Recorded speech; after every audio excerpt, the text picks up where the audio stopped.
There is one thing that separates good teams and great teams in the NFL, whether or not they have a truly elite quarterback. Nothing is more important, and until you get that guy, it's going to be hard to beat the best teams in the league. The quarterback position is inherently the most valuable position in football, maybe in all of sports. The player is asked a lot of them and is expected to be a leader, and until you find the right one, your team will likely be stuck in mediocrity. That's one of the many reasons why you should draft a quarterback every year. The face of almost every single team in the NFL is their quarterback. Team success often starts and ends at the quarterback position. So much goes into the position. Your quarterback has to be extremely talented to be able to make throws and have the arm strength with it. He has to be able to read defenses fast and make the correct reads in real time. Off the field, he is expected to be a true leader and likely either gets all of the credit when the team is good or he gets all of the blame when they aren't. Heading into the 2022 NFL season, there are 3 teams that have Super Bowl odds plus 1,000 or better. The Bills, who have Josh Allen, a truly elite quarterback. The Buccaneers, who, they have Tom Brady, the greatest quarterback of all time. Finally, the Chiefs, who have Patrick Mahomes. Even the teams with odds plus 2,000 or better mostly all have truly elite quarterbacks, like Aaron Rodgers, Justin Herbert, or Russell Wilson. Now, Buffalo drafted Josh Allen despite making the playoffs the year before. The Buccaneers,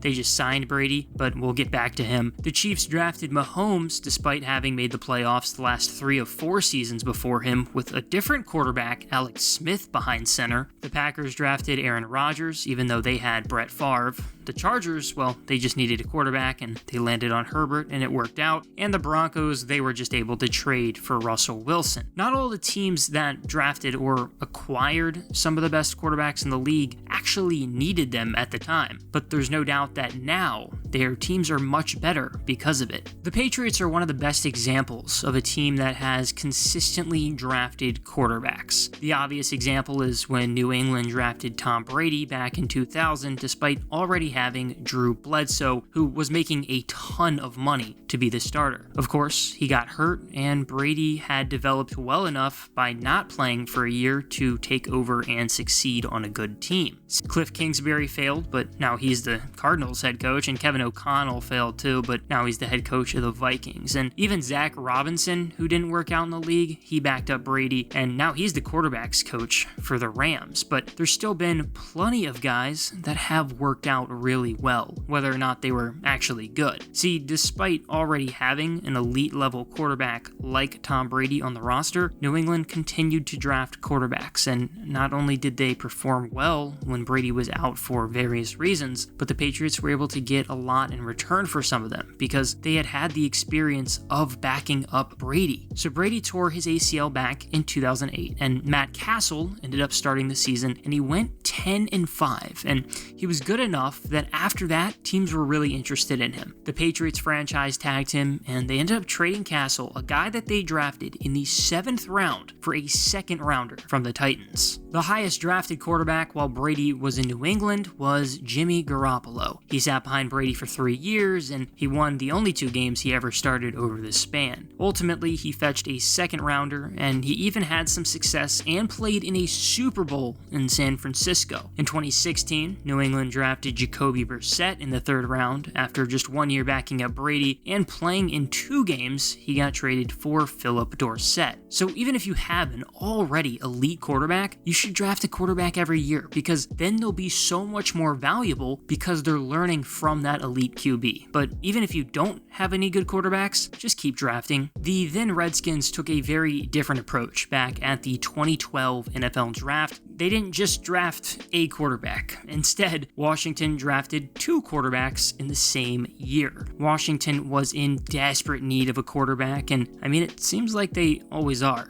But the Redskins traded away just a shit ton of picks to the Rams in exchange for the 2nd overall pick, which they used on Robert Griffin III, a guy expected to bring the Redskins to the promised land. But later in the draft, in the 4th round, they weren't done. Washington drafted Kirk Cousins. Cousins. Of course, RG3 didn't pan out the way many had hoped, and despite an absolute rock star rookie year, he fizzled out in the league due to injuries. Meanwhile, Cousins continued to develop, and he became a good starter in the pros, and he still is. And, of course, he's earned a ridiculous amount of money in his NFL career, mainly from the Vikings. So even despite taking one quarterback super early, Washington kept looking at the quarterback position, and it paid off huge. Don't get it twisted either. Drafting a quarterback every year isn't exactly a new, crazy, bold idea. Plenty of important people in the NFL have said that it should be done. Whether or not they actually did go draft a quarterback every year, well, they may not have. One of the very famous head coaches, maybe not for good reasons per se, but Adam Gase is one person that say that you should draft a quarterback every season. He said it back in 2018 that he would just love to draft a quarterback every year. And I'll give him some credit. He did at times. In 2016, when he was still the head coach of the Dolphins, he selected Brandon Doughty in the 7th round. Then in 2020, when he was the head coach of the Jets, he took James Morgan in the 4th round. Now, neither turned into anything, but Gase did draft 2 quarterbacks in his 5 seasons as a head coach. Another reasonably known name that has said he's always on the lookout for a quarterback at the draft is Ryan Pace. He's an executive with the Falcons now, but before that, he was the Bears general manager for 7 years. Now, in those 7 years, he only drafted 2 quarterbacks, and both were super early. Chicago completely missed on Mitch Trubisky back in 2017, and then Pace was also there when the Bears took Justin Fields in 2021. So yeah, he did draft 2 quarterbacks, but he never went after any quarterbacks late in the draft past the 1st round. So clearly this isn't a new idea, but it's also worth pointing out that the 2 main examples, A, both failed at their job miserably, and B, well, they never even did draft a quarterback every year, despite saying that they should. If I were a general manager or head coach or whatever, I guarantee you that I would draft a quarterback every single year. And honestly, I'd try to sign as many undrafted free agent quarterbacks as I could after the draft too. It seems like good practice in the NFL to always have a young quarterback in the building developing, because you never know what a guy can turn into. We've made a video before on why talent usually doesn't even matter when you're drafting a quarterback, because it really does come down to situation. What does the coaching situation look like? Is the offensive line going to get the young quarterback killed out there? Does he even have the right weapons to throw the ball to? There's so much that goes into it that you might as well keep trying to hit big at the draft on a quarterback. Because unless you are one of like maybe 5 teams that have a guy like Patrick Mahomes or Josh Allen, there is room for improvement.